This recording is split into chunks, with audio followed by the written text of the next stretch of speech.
We're always in such a rush, trying to get out the door for work on Monday morning just to sit in traffic on the way to the 9 to 5. Repeating it all again the next day, and you know what? We just don't have time. So I'm here today to try and save you time. Hey neighbor, there's traffic out there. You're gonna want to take Rich Road. So you don't take the metaphorical long way when it comes to dividend. That guy's right, there's actually no traffic. He's actually really kind, generous, and good looking. So in this video, we're getting you dividend investing in 10 minutes. Now, that's fast. We're talking like the speed of a mongoose after drinking a Starbucks black eye type fast.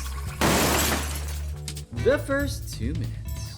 So here we go. This is what we're gonna do in the first me again. So I do have a suggestion. Before you talk about the how, I think you should probably talk about the why. Okay, yeah, fair point actually. By the way, you really are good looking.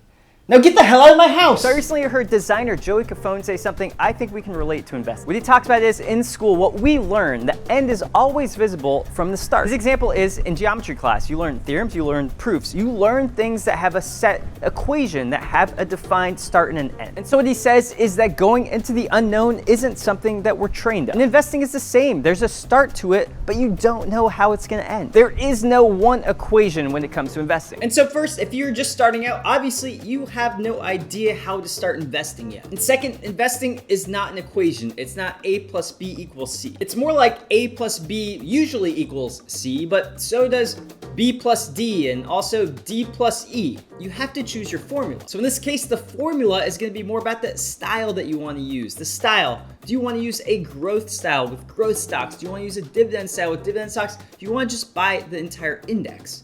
You have to choose your style. So we know that investing in a broad index fund that invests in a bunch of different stocks over the past 65 years has made good money. And it's starting to rain on me. So the average annual rate of return of the S&P 500 index is actually 10.15%. So if you had invested only $10,000 back in 1957, that $10,000 today would be worth $5.8 million. So here we can say that index funds plus time has equaled good money. But now there's another thing. We know that investing in dividend stocks also has equaled good money. For example, investing in index stocks I just talked about, but only the ones that initiate dividends, which mean they start paying dividends, or they increase dividends, only those types of stocks, if you only invested in those, you'd actually have beat that market that I just talked about. Essentially, you would have had a better rate of return if you had done that than just invested in the index. So in my opinion, the way I look at it, if I'm starting out and I'm deciding if I want to go with dividend stocks or growth stocks, well, dividend stocks are kind of like fighting the fight with pads on. Growth stocks can be more like you're going straight into the UFC. And they can actually potentially get you to that money part, of course, but they might even get you past that money part and do better than growth stocks. So who are you? Do you want the risk or do you want the safer route? I mean, today we're talking about the safer route. We're talking about dividends. But what about now the speed part? What you don't want to probably end up doing is learn how to value a bunch of different stocks. That's going to take you a long time to do it right. So instead of going out and learning how to do free cash flows and dividend discount models, what you do is you use an instrument. And that instrument is index fund or an ETF, which is an exchange traded fund. What's great about these is they give you diversification. You want to get a bunch of different stocks and you don't want to put them all in one basket. An index fund and ETF, it's like you're already getting a bunch of different baskets. That's why it's good. If you invested $10,000 into SCHD, you would have a dividend yield that would give you about over $350 every single year. You put $10,000 in and you get $350 or more every year right now. And that $10,000, if you had bought SCHD back in around 2012 in January, it would be worth $39,000 right now. Ends up being almost a 13% rate of return. And this is, of course, if you reinvest those dividends or that $350 per year that I just talked about. Now, VYM, the other dividend ETF that I do like, has a bit lower of a yield than SCHD. So for example, you invest $10,000,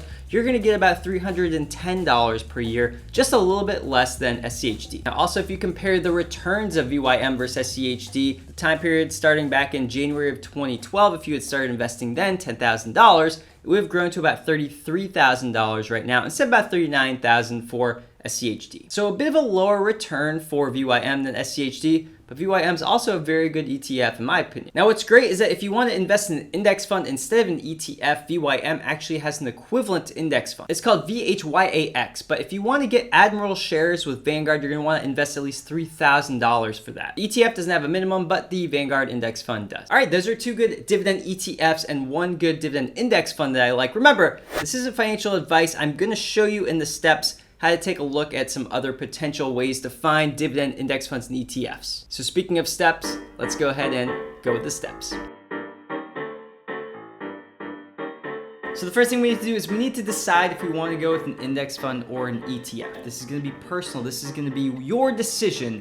I like ETFs a lot. Now, there is a downside, and it depends really on your broker. See, some people love to do dollar cost averaging and automate it so that it goes in every single month or week or however often you want to do it. Now, some brokers don't allow you to do this and set up an automatic withdrawal basically to go into an ETF or an index fund. It depends who you got. Let me give you an example. M1 Finance. I have an M1 Finance account. I like M1 Finance a lot. It allows you to dollar cost average automatically if you want to, and you can put money into an ETF of your choice. So for example, SCHD, VYM, these are both on M1 Finance. Now you're not going to be able to get an index fund. So for example, VHYAX is not available with M1 Finance. So if you are using M1 Finance as your broker, then you have to go with ETFs. You can't do it with index funds. And by the way, I have an affiliate link below if you do want to take a look at M1 Finance and open an account. Now for a broker like Charles Schwab, which I also have an account with, well, they have everything. So for example, I could go and buy SCHD, I could go buy VYM, or I could buy VHYAX. Now with Schwab, you actually can't auto invest into ETFs. So if you really wanted to auto invest and like just take your hand off the wheels, well, you're not going to be able to go with an ETF. You have to go with an index fund. So in this instance, if I was going with VHYAX as my index fund,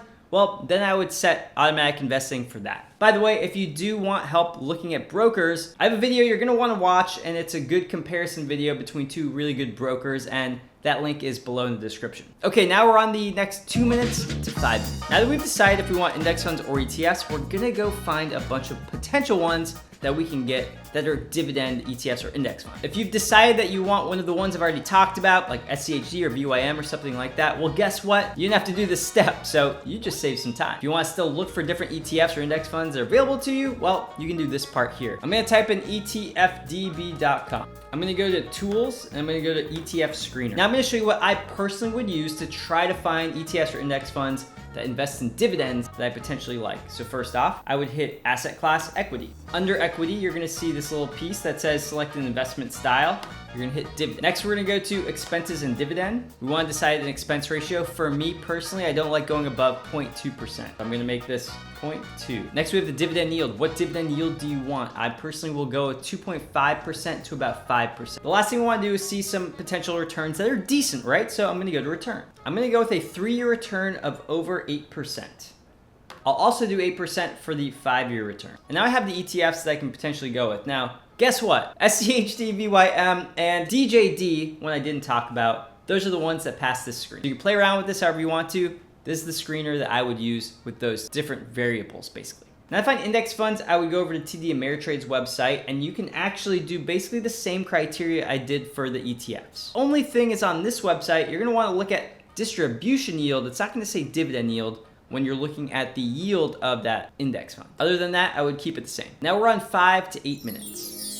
This is where I would go and I would actually just buy the ETFs or the index funds. This part's really easy. So basically you just gotta go into whatever broker you have, add the symbol of the ETF or the index fund. Depending on your broker, you would wanna go ahead and select an action. It's gonna be buy in Schwab here. Select the quantity. So for example, right now it's $73.58 to buy a share of SCHD.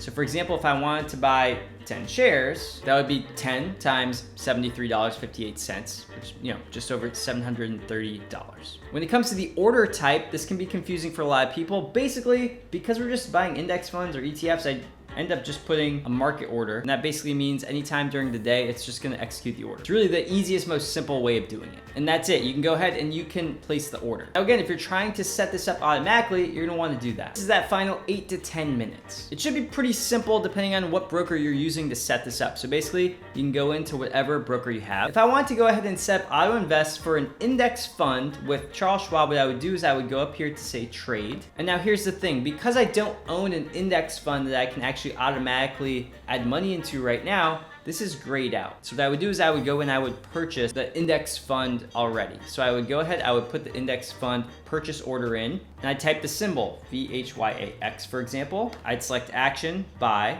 I put the amount in. The minimum for this is $1,000 with Schwab to get this type of Vanguard ETF.